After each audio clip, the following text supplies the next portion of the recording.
So one of my other favorite baits to use down here at the Bay of Quinte, when it gets windy, perfect time for a spinnerbait. And we know the bay tends to get windy in the afternoons. That's when I go to my moving baits. I like to cover a lot of water with the spinnerbaits. So we tend to use a double willow leaf. We also have the willow Colorado. These are great for pike down here as well. You get that free swinging hook, so there's no leverage once that fish is hooked on the spinnerbait.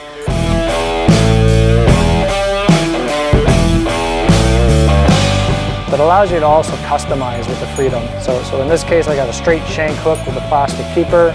You can rig a swim bait on there, a toad, whatever you want to kind of customize that and fit the conditions. Here's one that I was using for pike earlier this year.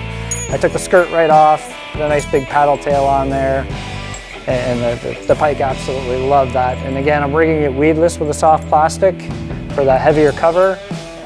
So you can have a weedless spinnerbait, which you've never been able to do before. When I get into the more open water, I'll throw the straight shank hook on there and just have that exposed hook for some increased hookups.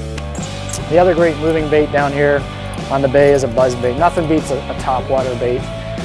The Freedom buzz bait, again, you got that free swinging hook. The really great thing about this bait is that the hook actually runs down a little bit in the water column. So what we find is when the fish comes in and sucks that in, you're getting awesome hook sets. You don't really need to fish a stinger hook with the Freedom buzz bait.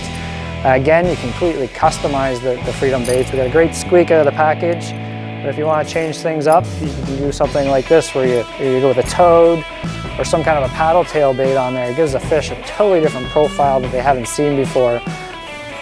A lot of times they'll hit at the end of your cast, whether it's the bait hitting the water or the blades clinging.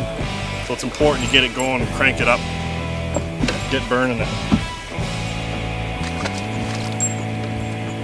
But buzz baits are just a great, fun way to catch those fish first thing in the morning.